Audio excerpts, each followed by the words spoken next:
Okay, good morning. So, check up natin ang connection ng switch na ito. So, according kay sir, yun nag-error.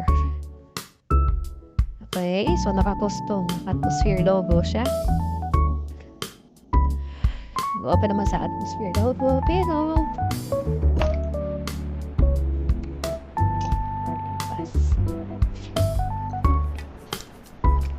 nandun lang. Ayan, Nintendo Switch logo.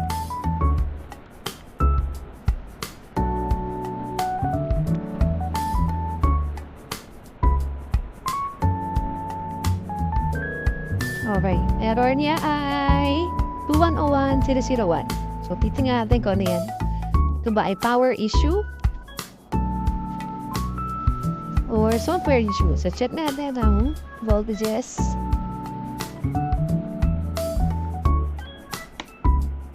Ayun. Ito lang supply charge. Hindi siya nag-charge. Kabilang side.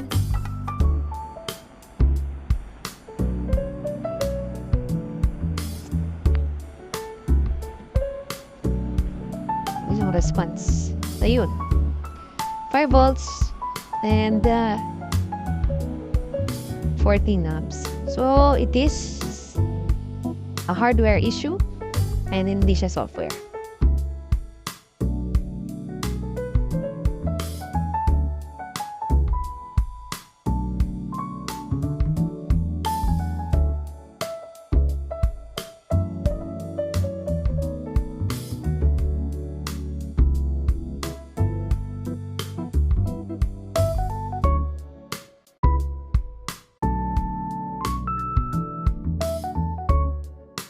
Hello po, good day. Bale, open na po yung inyong Nintendo Switch na pinaservice sa amin.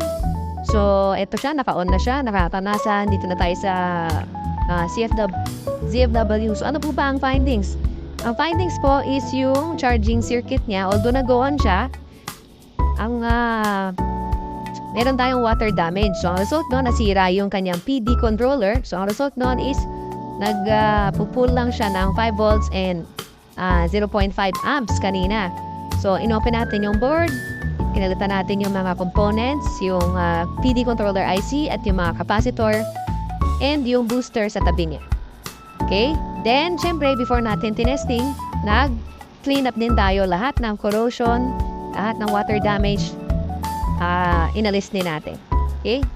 So, hindi naman natin siya kinailangan na gamitan ng ultrasonic natin since certain spots lang naman at walang BGA na tinamaan sa mga water damage.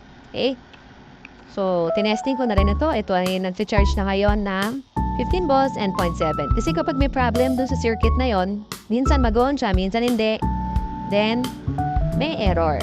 Okay? So, marami pong senyales. Okay? So, yan. Okay na po itong switch. Siyempre, back to back po yung ating charging. Okay po yan. Tinest po. Then, minanotice lang ako sa loob yung flex ribbon na papunta dito sa daughter board sa right side.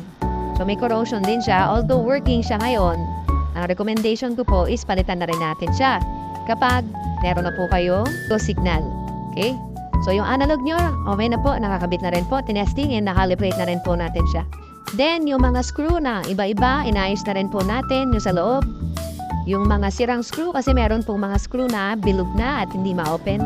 So, dun tayo medyo natagalan. Pinalitan na rin natin yon ng maayos na screw. Okay? Yung mga tri-wing screw na black sa likod. So, inayos na rin natin siya. Pinalit natin siya sa Cruise 2 original. Okay? Pati yung mga missing screw sa loob, ano yung kaya natin palitan. Inayos na rin natin. Okay? So, charge lang po muna natin ito para pag inuwi nyo is may malalaro na. Yun na siya agad. Okay? Right, yun lang po. Thank you.